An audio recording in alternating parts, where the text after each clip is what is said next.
सर्वे भवन्तु सुखिनः, सर्वे सन्तु निरामया, सर्वे भद्राणि पश्यन्तु, मा कश्चित् दुःखभाग् भवेत्। ओम शांति शांति शांति।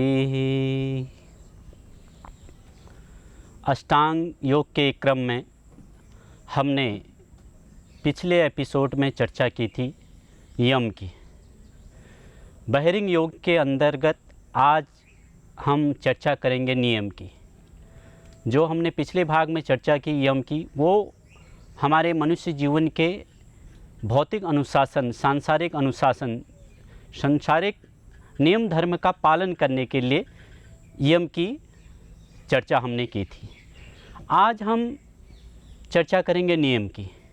नियम का जो है प्रयोग, नियम का अनुशासन हमारे वैयक्तिक जीवन में अधिक है, सांसारिक जीवन में कम है। हमारे निजी रहन सहन, खान पान, जीवन दिनचर्या, निजी अनुशासन से संबंध जो है नियम का अधिक है। नियम जो भी हम चर्चा आज कर रहे हैं और या भविष्य में जो अभी हम आसन प्राणायाम प्रत्याहार पूरे अष्टांग योग की चर्चा करेंगे, तो बहिरिंग योग की जो चर्चा है ये है जीवन की एकाग्रता के लिए।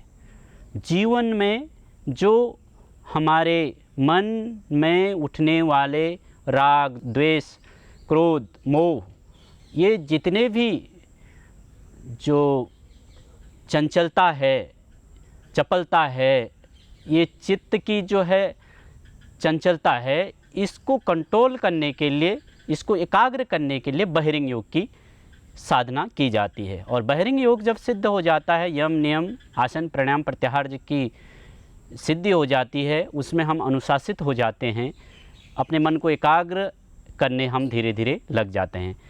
नियम में महर्षि पतंजलि ने 5 व्रत बताए हैं जीवन के। जैसे यम के बताए थे 5 व्रत, वैसे ही हमारे निजी जीवन में भी 5 व्रत महर्षि पतंजलि ने बताए हैं। शौच, संतोष, तप, स्वाध्याय और ईश्वर प्रणिधान। शौच, संतोष, तप, स्वाध्याय, ईश्वर प्रणिधान, ये 5 जीवन के महाव्रत, वैयक्तिक जीवन के महाव्रत महर्षि पतंजलि ने कहे हैं। अगर यमों के साधना के बाद हम इन 5 महाव्रत जो नियम के हैं इनको भी पालन करने लग जाते हैं, इनमें ठीक ठीक अनुशासित हो जाते हैं, तो क्या होगा? तो हमारा मन को एकाग्रता मिलेगी, मन की शुद्धि होगी, और जो मन है, जिसको जो है चित्त भी कहते हैं, अंतःकरण भी कहते हैं, यह एकाग्र होने लगेगा। और इसमें जो है राग, द्वेष, अहंकार, जो अलग अलग जो वासनाएं हैं वो क्षीण होने लगेंगे, और जिससे कि हम शुद्ध अंतःकरण के द्वारा, अपने आत्मनिरीक्षण के द्वारा अंतःकरण की शुद्धि के फलस्वरूप आत्मनियंत्रण करते हुए अंतरंग योग में प्रवेश करने लग जाएंगे, धारणा, ध्यान, समाधि की ओर आगे बढ़ने लग जाएंगे। तो सर्वप्रथम जो 5 नियम के महाव्रत हैं उनमें है शौच। शौच का अर्थ होता है शुद्धि। आपने भी सुना है, घरों में भी सुना होगा, माता पिता से सुना होगा, शौच कीजिए। एक व्यवहारिक जो मल विसर्जन को शौच कहा जाता है वैसे, लेकिन केवल मल विसर्जन जो शरीर शुद्धता के लिए शौच नहीं है, संपूर्ण जो है शरीर की शुद्धि के लिए एक बाह्य शुद्धि कही गई है, जो और एक अंतरंग शुद्धि, एक शारीरिक शुद्धि जो शरीर के स्तर पर, जिसमें साफ वस्त्र पहनना, जिस स्थान पर हम रहते हैं वह स्थान की शुद्धि होना, जिस पात्र में हम भोजन करते हैं उस पात्र की शुद्धि होना, फिर भोजन की शुद्धि होना, फिर जो हम पैसा अर्जन करते हैं उस पैसे की शुद्धि होना, वो भ्रष्टाचार से, गलत तरीके से उसका अर्जन नहीं करना, फिर जितनी भी संपत्तियां हैं वो सब शुद्ध हों। ये सारी शुद्धियां हैं जो है बाह्य शुद्धि के रूप में जानी जाती हैं। तो जिस स्थान पर हम रहते हैं उसकी शुद्धि हो, जिस भोजन को हम खाते हैं वो पूर्ण शाकाहारी सात्विक शुद्धि को प्राप्त हो, जिस स्थान पर हम रहते हैं गंदे स्थान पर नहीं रहना, ये भी एक शुद्धि का नियम है कि अच्छे साफ सुथरे स्थान पर रहें। भोजन शुद्धि हो, अगर भोजन शुद्ध हो गया फिर हमारा जो है मन प्रसन्न रहेगा, अलग अलग व्याधियाँ नहीं होंगी, तो स्वतः ही चित्त शुद्ध होने लगेगा। रोज़ स्नान करना, समय पर स्नान करना, वस्त्र साफ पहनना। देखिए महर्षि पतंजलि ने जो नियमों की बात की गई है, इन छोटी छोटी बातों से ही हमारे अंदर जो है ईश्वर भक्ति घटित होती है, समाधि का उदय होता है, चित्त की चंचलता मिट जाती है। तो शारीरिक रूप से जो बाह्य स्वच्छता है ये बहुत इम्पोर्टेंट है कि शरीर स्थान अच्छा हो। अब गंदे के स्थान पर हम निवास करेंगे वो भी ईश्वर की प्राप्ति में बाधक है, यहाँ तक कहना है महर्षि पतंजलि का। इसलिए स्वच्छता को शौच को बहुत नियमों में जो है प्राथमिक स्थान दिया गया है महर्षि पतंजलि के द्वारा। इसके साथ साथ आंतरिक शुद्धता, मतलब बहिरिंग योग के अंतर्गत जब नियम के अंतर्गत बाहर से हम शुद्ध हो गए तो अंतःकरण शुद्ध होने लगेगा, फिर राग द्वेष काम वासनाएं हमारे मिटने लगेंगी। तो ये सोच का जो अभिप्राय है महर्षि पतंजलि ने योग दर्शन में कहा भी है, सोचात स्वाग जुगुप्सा परैर सम संग्रह। स्वयं के शरीर का आकर्षण मिटाना, महर्षि पतंजलि कह रहे हैं योग दर्शन में साधना पाद में, स्वयं के शरीर का जो आकर्षण है, शरीर का आकर्षण मतलब शरीर का हम एक बाहरी आकर्षण के रूप में मेकअप करते हैं। इसके लिए कह रहे हैं कि दूसरे को दिखाने के लिए हमें मेकअप नहीं करना है और किसी अंग के प्रति हमारा भौतिक आकर्षण नहीं रह जाए, केवल हम उस हर अंग में, शरीर के हर अंग में, हर अवयव में ईश्वर को देखें, प्रभु भक्ति को देखें कि ये भगवान ने यह शरीर बनाया है। ये जो भावना है ये आकर्षण को मिटाने के लिए कह रहे हैं शुद्धता के रूप में महर्षि पतंजलि। नहीं तो व्यवहारिक रूप में हम दूसरे को आकर्षित करने के लिए कितने अलग अलग कपड़े पहनते हैं, संसार मुझे देखे, मेरा स्वरूप को देखे, उसके लिए अलग अलग फिर क्रीम पाउडर मेकअप वगैरह करने लग जाते हैं ना। तो ये सोच की निवृत्ति नहीं हो रही है, बोल रहे हैं महर्षि पतंजलि। इसीलिए इस शरीर के प्रति हमारा भौतिक आकर्षण, वासनाओं का आकर्षण मिट जाए, ये शरीर की शुद्धता का एक पर्याय है, ये हमें जीवन में घटित करना है। उसके साथ साथ जो है दूसरे के प्रति भौतिक आकर्षण ना रहे, ये भी शुद्धता है।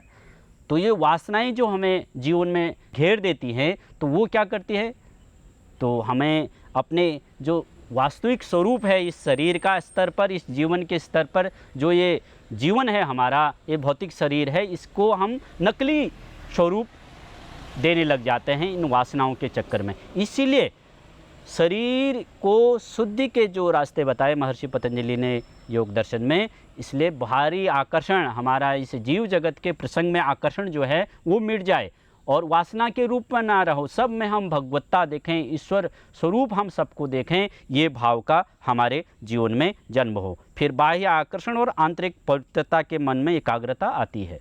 तो ये जो आकर्षण सोच की व्यवस्था होने लग जाती है, सोच को हम धारण करने लग जाते हैं, सोच से निवृत्त होने लग जाते हैं, तो हमारे जीवन में पवित्रता आने लग जाती है और मन जो है एकाग्र होने लग जाता है। और मन की एकाग्रता के साथ जो फिर अंतःकरण की शुद्धि होगी और अंतःकरण शुद्ध हो जाएगा तो हमारे आत्मशुद्धि के रास्ते खुल जाएंगे। और आत्मशुद्धि का जब रास्ता खुल जाता है तो वो प्रभु भक्ति हमारे जीवन में समाधि को प्राप्त करने लग जाते हैं, प्रभु भक्ति जीवन में घटित होने लग जाती है। नियम के अंतर्गत अगला जो है नियम है वो है संतोष। संतोष मतलब जीवन में पूर्ण पुरुषार्थ करते हुए जो भी भगवान हमें प्रसाद स्वरूप देता है, हमारे कर्म का फल देता है, उसमें पूर्ण संतोषमयी रहना। उसमें जो है यह भाव नहीं रखना कि मुझे भगवान ने कम क्यों दिया, ज़्यादा क्यों दिया। ये जो भावना है, जो भी मैंने पूरा मेहनत की और फल के स्वरूप में भगवान ने जो भी मुझे दिया उससे मैं संतुष्ट हूँ, खुश हूँ, तो ये भाव है संतोष का। और इसमें मैं खुश तो हूँ ही और इसके अतिरिक्त की मुझे कोई चाहना नहीं है। भगवान इतना ही मुझे देना चाहता था, मैंने प्रयास तो पूरा किया, पूरी मेहनत की, निष्काम कर्मयोग की साधना पूर्ण रूप से की। उसके बाद भगवान ने अलग अलग क्षेत्र में जो भी हम सेवाएं देते हैं, कर्म करते हैं, उससे जो भी उपलब्धि मुझे हुई है, मुझे इसमें पूर्ण आनंद का भाव मेरे जीवन में आ रहा है, ये संतोष को दर्शाता है। संतोष मतलब सन होते हैं, सन होता है सम्यक और तोष मतलब है सुख, जो सम्यक सुख मिले। सम्यक सुख का अर्थ है पूर्ण आनंद, पूर्ण सुख, जिससे सुख और ज़्यादा नहीं होता है, वो है सम्यक सुख। जो सांसारिक भौतिक सुख जो हम अलग अलग पदार्थों में, अलग अलग संबंधों में लेने का प्रयास करते हैं, वो तो क्षणिक होते हैं। लेकिन जो संतोष की बात यहाँ महर्षि पतंजलि ने की, सम्यक सुख की बात की, परम आनंद की बात की, उसको पाने के लिए हमें संतोषमयी जीवन हमें जीना चाहिए। योग दर्शन में महर्षि पतंजलि ने कहा, क्या कहा? संतोषाद अनुत्तम सुख लाभ। संतोष के भाव से सर्वोत्तम सुख की प्राप्ति होती है। उससे बड़ा सुख नहीं होता, सर्वोत्तम सुख हमें प्राप्त हो जाता है अगर हमने संतोष की भावना अपने जीवन में धारण कर ली। गीता में भी कहा है ना, सुख दुखे समय कृत्वा लाभा लाभो जया जयो यतो योजस्य और नयम पापम वाप्स्यसि। गीता, जितने वेद उपनिषद दर्शन अलग अलग शास्त्रों में यही तो कहा गया है, सुख में भी खुश रहो, आनंदमयी रहो, दुखों को भी सहन करने की ताकत आपके जीवन में आ जाए तो स्वतः ही मन निर्मल हमारा हो रहा है, तभी ये गुण आएगा। नहीं तो विषम परिस्थितियाँ आने पर, जीवन में प्रतिकूलता आने पर तो आदमी टूट जाता है।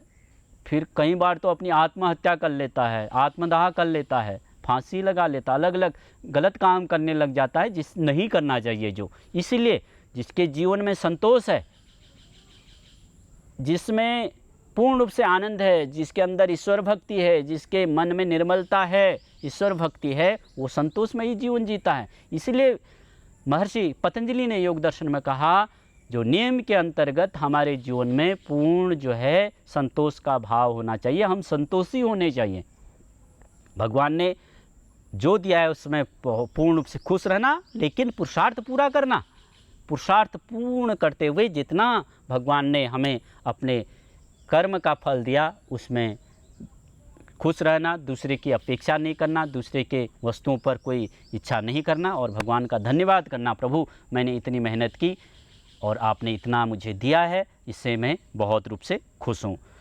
जो जीवन में संतोषी होता है उसका चित्त एकाग्र हो ही जाएगा। एक सीधी सीधा एक साइंटिफिक जो है वैज्ञानिक तथ्य है। अगर हम संतोषी हैं जीवन में तो 2 रोटी खाकर, नमक और रोटी खाकर भी हम खुश रह सकते हैं। एक गरीब की झोपड़ी में भी हम खुश रह सकते हैं और संतोषी हैं तो, और एक साहूकार सेठ के घर में भी हम खुश रह सकते हैं। मैं सेठ हूँ तो वहाँ पे भी मैं खुश तब रह सकता हूँ अगर हमारा ये अष्टांग योग का नियम के अंतर्गत ये संतोष का भाव हमारे जीवन में प्रतिष्ठित हो। और गरीब हूँ, 2 रोटी भगवान मेहनत करके दे रहा है और मेरे अंदर वो अष्टांग योग का जो बहरिंग योग का जो संतोष वाला भाव है वो मेरे अंदर विराजमान है, तो हम वहाँ पे भी शुद्ध हैं। तो गरीबी और अमीरी के बीच में कोई भेद नहीं होगा। नहीं तो गरीब भी परेशान है, अमीर भी परेशान है। क्यों? क्योंकि जीवन में संतोष का भाव, ये अष्टांग योग की भावना नहीं है, इसके कारण व्यक्ति दुखी रहता है। इसलिए हमें चाहिए कि अपना ये नियम के अंतर्गत इस संतोष भाव को अपने जीवन में धारण करना है, जिससे कि हमारे मन की शुद्धि हो, अंतःकरण की शुद्धि हो और हम अंतःकरण की शुद्धि के द्वारा, आत्मशुद्धि के द्वारा ईश्वर को प्राप्त करने की ओर आगे बढ़ पाएँ। अगला नियम है तप। तप का सरल भाषा में हम भाव जानें तो धर्माचरण करते हुए, धर्म का आचरण करते हुए हानि लाभ, सुख दुख, जय पराजय, सर्दी गर्मी, भूख प्यास आदि को शांत चित्त से सहन करने का जो भाव है वह तप है।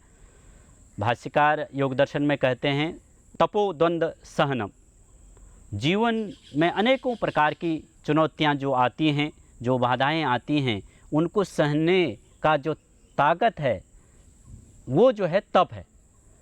जिनके अंदर तप की भावना नहीं होती है, देख लीजिए आप जीवन में थोड़ा सा गर्मी हो जाती है तो विचलित हो जाता है, कुछ दिन के लिए नौकरी छूट जाती है तो आदमी परेशान हो जाता है, थोड़ा व्यापार में घाटा आ जाता है तो उसमें दिक्कत आ जाती है, उसमें मन विचलित हो जाता है, किसी ने साथ छोड़ दिया, किसी ने साथ दे दिया, तो ये जो स्थितियां विचलन की होती है, जीवन तपस्वी नहीं होने के कारण ये स्थिति बनती है। इसलिए तपस्वी हमारा जीवन बने, व्यक्तिगत जीवन भी तब बने और सामाजिक जीवन भी तब बने। अपने परिवार के लिए तब, जीवन समर्पित करके राष्ट्र के लिए तप, हमारे पूर्वजों ने कितने महान तप किए हैं। आप तप का तो परिणाम है जो वेद में वर्णन आता है, यस्याम पूर्वे पूर्वजनः विचक्रिरे यस्याम देवाः असुरान अभ्युर्तयन्। शाश्वत काल से ही हमारे पूर्वजों ने इस राष्ट्र की रक्षा के लिए कितने महान कर्मों का सृजन किया है। यस्याम पूर्वे पूर्वजना विचक्री यस्याम देवा असुरान अभ्युर्तयन्। और असुरों को मारने के लिए, उनका दमन करने के लिए देवताओं ने कितने महान तपों को धारण किया इस धरती पर। इस प्रकृति की रक्षा के लिए, देवत्व की स्थापना के लिए देवताओं ने कितने महान तप किए हैं, हमारे पूर्वजों ने कितने महान तप किए हैं।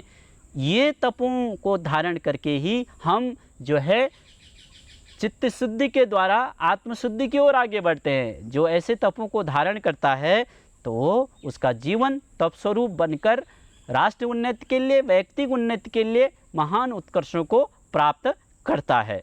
एक दो प्रकार के सांसारिक तप के साथ साथ हम जो है फिर व्यक्तिगत तप भी करते हैं। जैसे सर्दी गर्मी, विषम परिस्थितियाँ आ जाती हैं, अच्छी परिस्थितियाँ बनी रहती हैं। ये जो हैं सुख दुख से बाहर निकलने की जो भावना है, ये तभी हमारी प्रकट होती है, तभी यह मजबूत होती है जब हमारा जीवन, व्यक्तिगत जीवन भी तपस्वी हो और सामाजिक जीवन में भी तपस्या हो।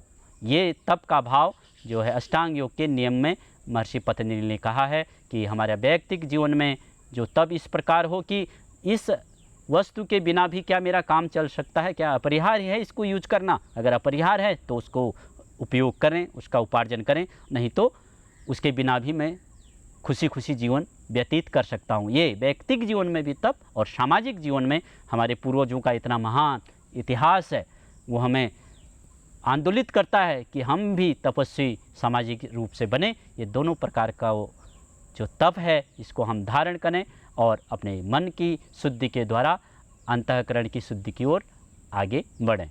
महर्षि पतंजलि ने योग दर्शन में कहा है तप के बारे में, काये इंद्रिय सिद्धि ही अशुद्धिक क्षया तपः। मानसिक, वाचिक और कायिक तप के अनुष्ठान से अशुद्धियों का क्षय हमारे जीवन से होने लग जाता है। तो मन के स्तर पर अगर हमारा तप है तो मन शुद्ध हो जाता है, शरीर के स्तर पर हमारा तप है तो शरीर शुद्ध होने लग जाता है, स्वस्थ होने लग जाता है।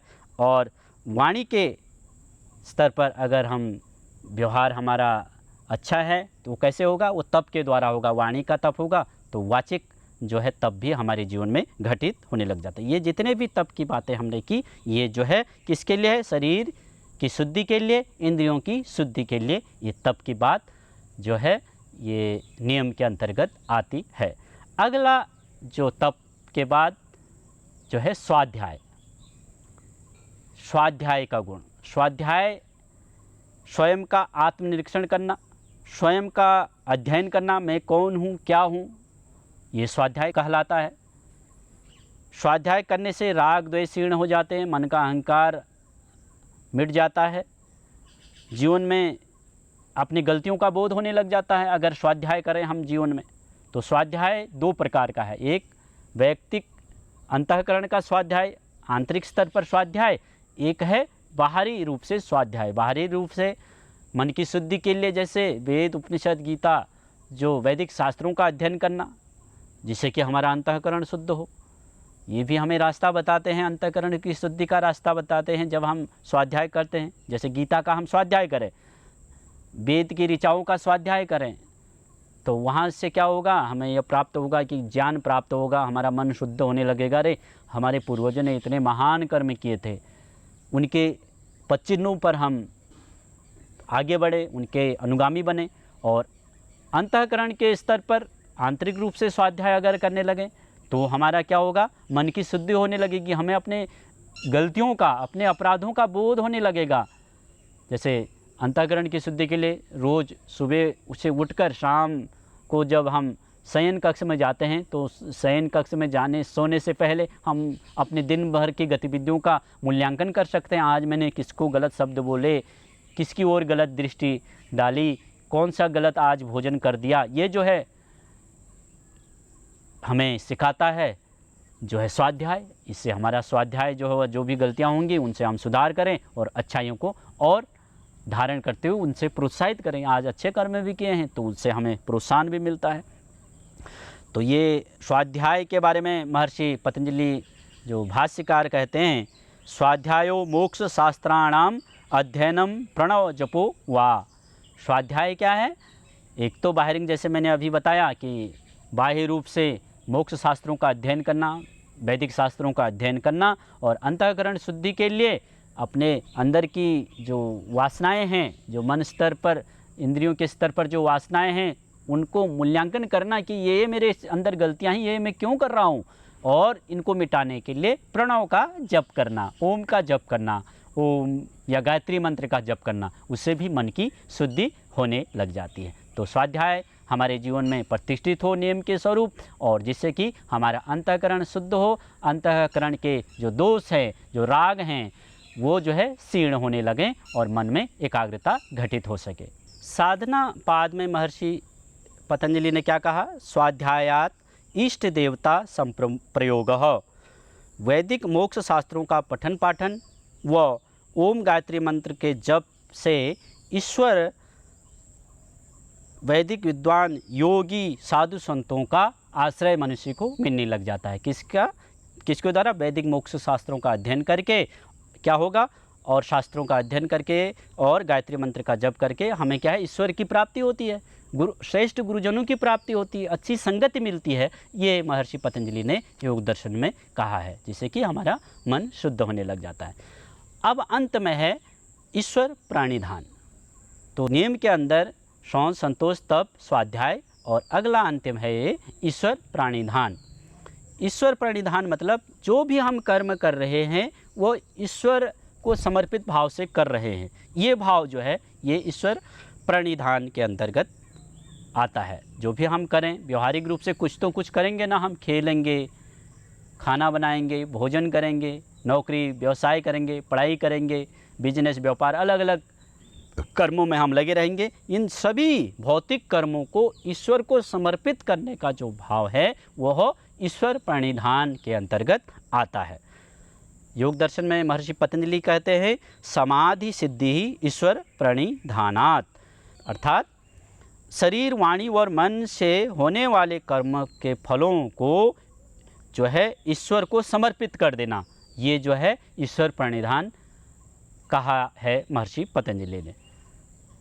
शरीर के स्तर पर मैंने जैसे अभी बताया, जो भी हम अलग अलग कर्मों में हमें भगवान ने लिप्त किया है उनको ईश्वर को समर्पित कर देना। वाणी के स्तर पर जो भाषा का बहुत बड़ा एक शक्ति है, एक एनर्जी है, इस भाव है जो सरस्वती माँ बैठी है, इसके द्वारा लोगों के हित में आवाज़ उठाने का कार्य जो है।